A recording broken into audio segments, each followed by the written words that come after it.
Vamos lá, pessoal. Então agora, depois de ter visto o procedimento inicial do flagrante, a gente chega à fase judicial. Saiu da delegacia ali no prazo de 24 horas, previsto na legislação, chegou ao juiz das garantias, que agora vai fazer a audiência de custódia. Vamos lá ver como é que isso está hoje no nosso ordenamento jurídico após a reforma da Lei 13.964 de 2019, famigerado pacote anticrime, tá?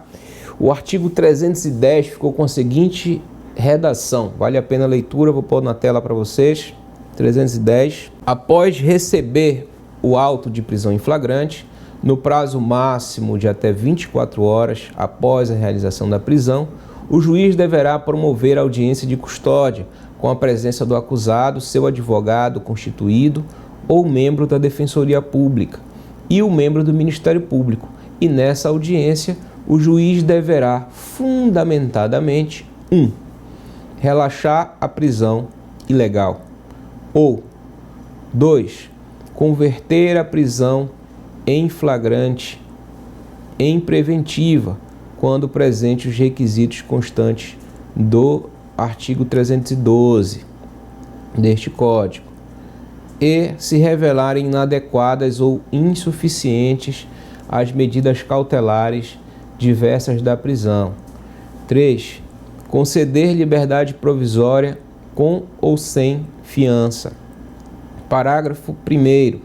Se o juiz verificar pelo auto de prisão em flagrante que o agente praticou o fato em qualquer das condições constantes dos incisos 1, 2 ou 3 do caput do artigo 23 do Decreto-Lei 2848 de 1940, o Código Penal, poderá fundamentadamente conceder ao acusado liberdade provisória, mediante termo de comparecimento obrigatório a todos os atos processuais, sob pena de revogação.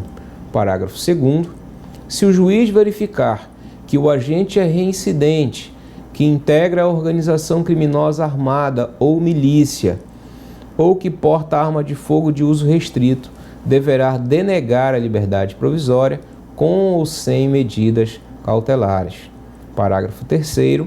A autoridade que deu causa, sem motivação idônea, a não realização da audiência de custódia no prazo estabelecido no caput deste artigo, responderá administrativa, civil e penalmente pela omissão. Parágrafo 4º.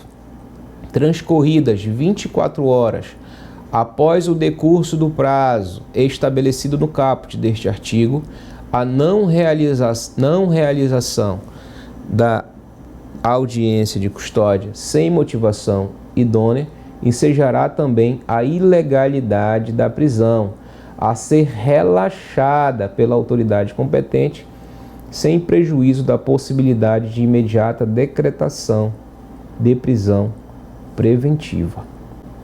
Muito bem, essa é a redação nova do artigo 310, trazida pelo pacote anticrime. Você já percebe aqui que foi regulamentada, de fato, no Código de Processo Penal, a audiência de custódia, que estava ali fora do Código Penal até então, regulamentada pelos próprios tribunais e pela resolução do CNJ, que a gente vai analisar aqui também daqui a pouco, mas agora está todo descrito aqui no artigo 310 o funcionamento da audiência de custódia, com o complemento dessa resolução 213 de 2015 do CNJ, e a gente vai falar para você o que é a audiência de custódia, como isso começou, para que ela serve, tá?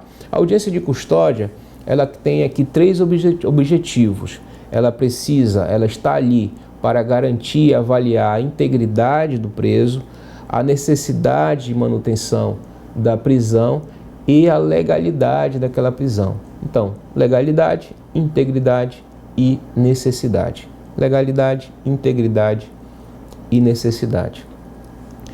A audiência de custódia, ela está prevista em documentos internacionais de direitos humanos. Está lá no nosso Pacto de São José da Costa Rica, está no Pacto Internacional de Direitos Civis e Políticos. Vou pôr aí para você na tela o Pacto Internacional de Direitos Civis e Políticos, no artigo 9, né? 9.3, olha aí que está grifado. Qualquer pessoa presa ou encarcerada em virtude de infração penal deverá ser conduzida sem demora à presença do juiz ou de outra autoridade habilitada por lei a exercer funções judiciais. Ainda na tela, Pacto de San José da Costa Rica. Vejam aí a redação, artigo 7º, 5. Toda pessoa presa, detida ou retida deve ser conduzida sem demora à presença de um juiz ou outra autoridade autorizada por lei a exercer funções judiciais. Volta aqui para mim agora. O que aconteceu? Isso aqui estava previsto nesses documentos internacionais de direitos humanos. Nós chegamos a mencionar aí para você num vídeo anterior a ideia de fair trial, de respeito a esse devido processo constitucional e humanitário internacional, não só o nosso devido processo legal. Então já tinha a necessidade de respeitarmos isso. O nosso 310 anterior, ele previa simplesmente a possibilidade de o delegado mandar os papéis para o juiz. O que chegava lá era o APF, né, físico, ali os autos da prisão em flagrante. E o juiz analisava aqueles papéis e decidia, né, lá antigamente, desde quando o juiz só homologava o flagrante ou não, relaxava. E aí depois, em 2011, o 310 ainda falava só em papéis, mas aí o juiz já pode conceder liberdade provisória, decretar uma preventiva se estiverem presentes os fundamentos, né? Então ficou essa incompatibilidade até o julgamento de um recurso extraordinário. Está aí para vocês no nosso material de apoio, recurso extraordinário 466343, que reconheceu o conflito da redação do pacto com o da Constituição de 88. Esse recurso extraordinário aqui, ele não tratou especificamente da audiência de custódia. Esse caso, ele foi julgado sobre a prisão civil. Na nossa Constituição Federal, estava prevista a possibilidade de prisão civil por dívida de depositário infiel e de devedor de alimentos. Mas o Pacto de San José da Costa Rica só previa o devedor de alimentos como potencial preso civil por dívida. Então a Constituição Federal de 88 ela ia além. Então foi considerado que isso era um conflito das redações, do conteúdo desses documentos da Constituição de 88 com o pacto. Então foi reavaliada qual é a hierarquia desse tratado internacional quando internalizado ao direito brasileiro. Então nós tivemos que refazer o nosso estudo depois da emenda constitucional número 45, quando ele inseriu lá o parágrafo 3º no artigo 5º, para definir, né, aquele status daquela norma daquela norma internacional que versa sobre direito humano. Então lá existem duas possibilidades. Uma, se ele for recepcionado no nosso ordenamento jurídico como emenda constitucional, que aí precisa passar pelo quórum de emenda constitucional, ele terá status de norma constitucional. E se ele não passou, no momento de sua incorporação, ele não passou por esse procedimento mais solene da emenda constitucional, ele terá caráter de norma supralegal, né? Então ali, e nesse momento ficou conhecido, né, ficou reconhecido a hierarquia supralegal do Pacto de San José da Costa Rica. E foi esse o caso que fez com que a redação, não a redação do dispositivo da Constituição, mas a redação da lei que regulamentava a prisão civil do depositário infiel fosse toda deslegitimada por esse documento internacional. Então acabou nesse momento no Brasil a prisão civil do depositário infiel. Se vocês pegarem lá o artigo 5º, ainda consta, porque esse documento internacional ele não tem a mesma força, ele não tem força para alterar a Constituição,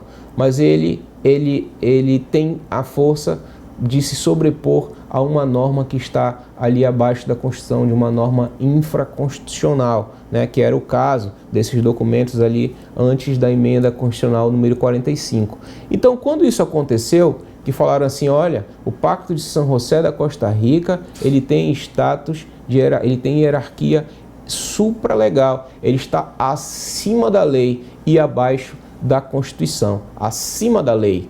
Então, se ele está acima da lei, todo artigo de lei, todo dispositivo que tiver incompatibilidade com o Pacto de São José da Costa Rica, ele não terá validade. É o que nós chamamos de controle de convencionalidade. Esse é um tema muito importante para a gente, é um tema muito sutil, muito técnico, que é ainda pouco explorado. Tá? Não se confunde com o controle de constitucionalidade. O controle de constitucionalidade é a análise da lei com a Constituição. Aqui nós estamos analisando a lei com um documento internacional, no caso, a nossa Convenção Interamericana de Direitos Humanos.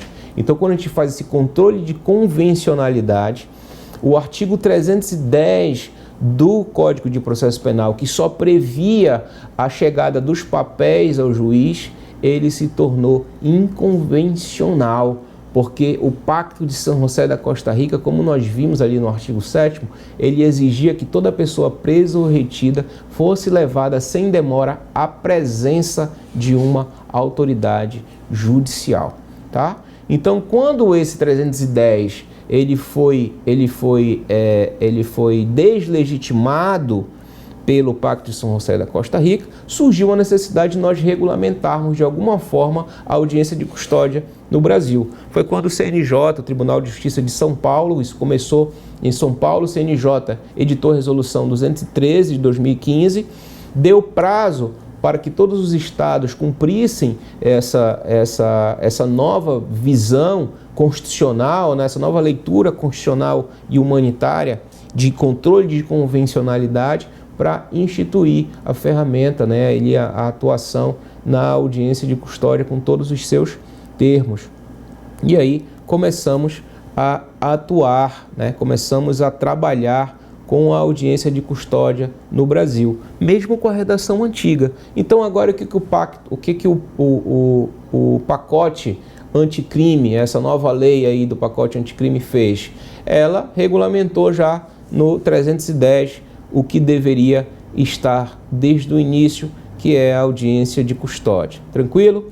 Então esse é o histórico legislativo da audiência de custódia, a sua fundamentação internacional e a sua incorporação ao direito brasileiro. E como é que a gente atua na audiência de custódia na prática?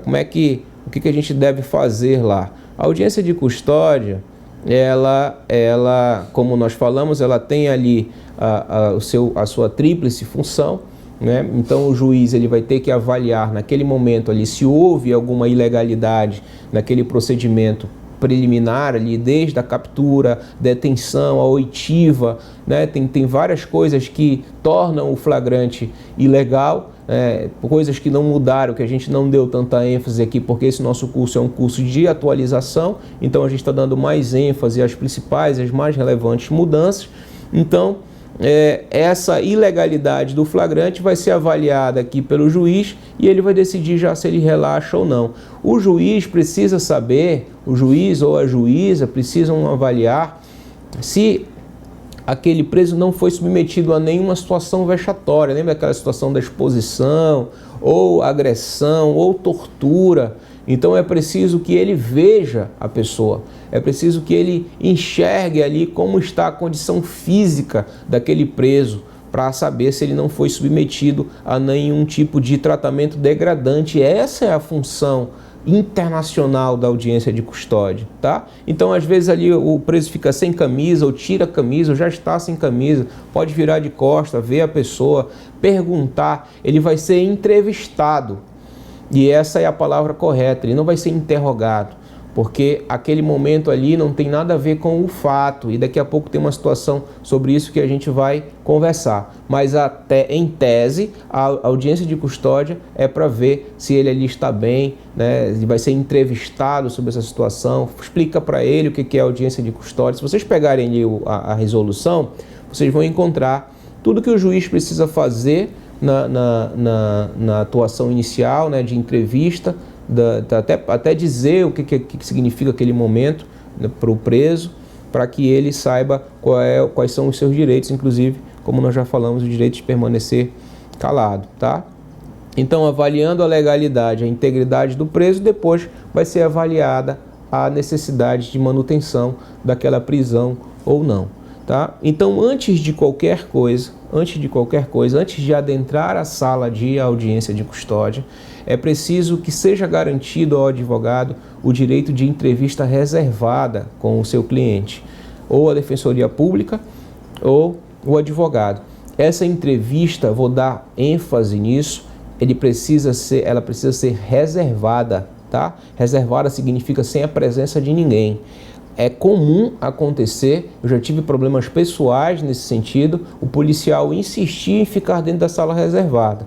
E ele diz, não, doutor, quando questionei, ele disse, não, doutor, eu estou aqui para garantir a sua segurança. Eu disse, não preciso disso, eu estou abrindo mão disso nesse momento, porque eu estou prestigiando o direito do meu cliente de ter uma entrevista reservada comigo, sem a presença nem do condutor, especialmente, que esse condutor, as pessoas que participaram do flagrante, elas não podem estar presentes na audiência de custódia, e sem a presença de qualquer pessoa, seja para garantir a segurança ou não, tá? E isso é uma situação que obviamente vai variar de acordo com a situação, especialmente se tratar da Defensoria Pública, que está ali atuando em diversos casos ao mesmo tempo. Mas, com atenção redobrada, aqui a gente apresenta o artigo 20 da Lei de Abuso de Autoridade, que determina crime com pena de até 2 anos, 6 meses a 2 anos, para quem impedir, sem justa causa, a entrevista pessoal e reservada do preso com seu advogado. É preciso que o Tribunal de Justiça, os Tribunais de Justiça dos Estados, no ambiente onde é realizada a audiência de custódia, que eles deixem uma salinha ali destinada à conversa do advogado com o seu cliente, para que isso seja garantido da melhor forma possível e da forma mais reservada possível, tá? Aqui o parágrafo único desse artigo 20, parágrafo único do artigo 20 diz que incorre na mesma pena quem impede o preso, réu, solto ou investigado de entrevistar-se pessoal reservadamente com seu advogado ou defensor por prazo razoável antes da audiência judicial ou de sentar-se ao seu lado e com ele comunicar-se durante a audiência, salvo no curso de interrogatório ou no caso de audiência realizada por videoconferência. Eu coloquei aqui no material de apoio para vocês uma decisão recentíssima do ministro Dias Toffoli, do Supremo Tribunal Federal, que suspendeu a resolução do Tribunal de Justiça de Santa Catarina porque iam fazer audiência de custódia por videoconferência, tá? Então isso reforça a ideia da presença, levar o preso à presença do juiz para que seja visto a integridade. Essa ideia de presença digital é algo que pode ganhar força em razão da distância entre as localidades, até para garantir que a audiência seja efetivamente realizada. Então, vamos ver o desdobramento disso, mas de todo modo, o Supremo Tribunal Federal recentemente confirmou essa situação de que deve ser presença física, tá? Se o preso estiver gravemente enfermo, isso é uma dúvida, né? Depois ali da entrevista reservada, você pode perceber isso e já fazer a comunicação para o magistrado de que ele está ferido, mas se ele já está lá no local da audiência de custódia, ela vai acontecer lá. Se ele estiver literalmente gravemente enfermo, ou seja, ele foi baleado durante a perseguição, ele caiu, ele se machucou de certa forma, ele está no hospital, está gravemente enfermo e esse período de 24 horas está correndo. O delegado comunicou ao juiz a prisão e aí, o que tem que fazer? A resolução do CNJ 213 diz que a audiência deve ocorrer no local onde ele estiver, tá? Se estiver no hospital, ele vai ter que ser entrevistado e ter audiência de custódia realizada lá. Quais são as fases da audiência de custódia? Fases da audiência de custódia. Vamos lá.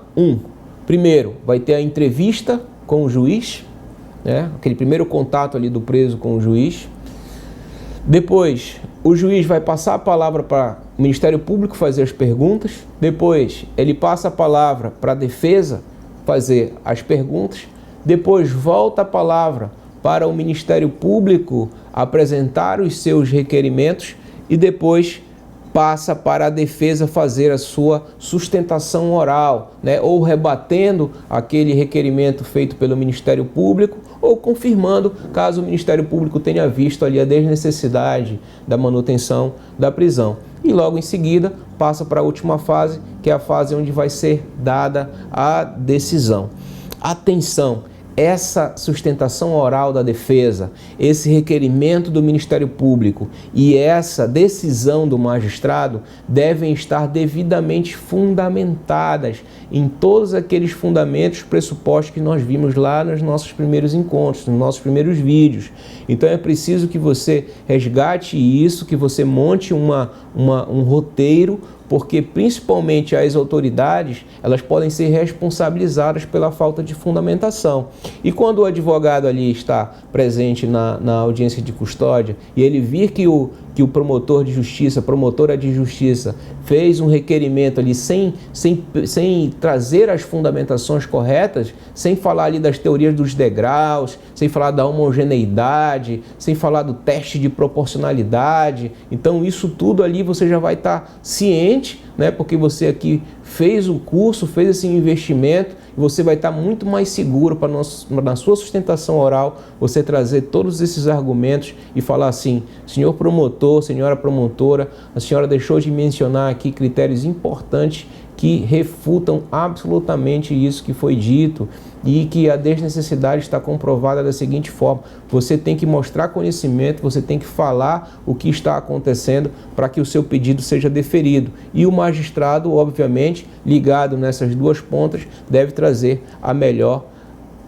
fundamentação para o caso, tá bom? Tem dois pontos importantes aqui, antes de fecharmos a audiência de custódia. Primeiro, o uso de algemas, né? Vou pôr na tela aí para vocês a súmula vinculante número 11.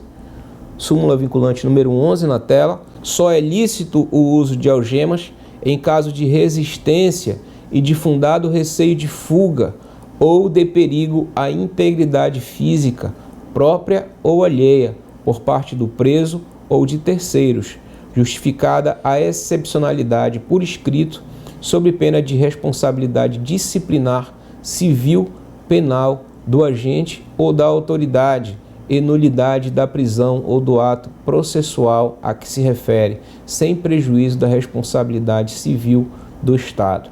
Isso aqui é uma pergunta que eu tenho certeza que ninguém vai fazer na audiência de custódia.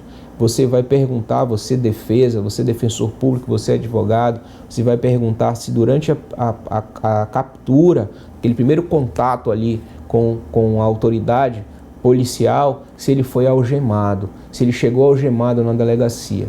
E se ele responder que sim, isso foi confirmado lá nas perguntas que você fez lá na delegacia, se você participou do auto de prisão em flagrante, faça essa pergunta lá atrás, tá? Você chegou algemado aqui? Chegou algemado, confirmou o condutor, confirmou a testemunha, leve isso para a audiência de custódia. E lá na audiência de custódia, você vai pedir o documento de justificativa do uso da algema no momento da prisão em flagrante. Se não tiver, a autoridade vai ser responsabilizada. E se ele estiver, naquele momento, usando a algema, você também deve fazer essa exigência. Quem determinou a utilização de algemas agora nessa audiência? Cadê o documento que justifica isso? Porque a súmula vinculante fala que é por escrito, tá?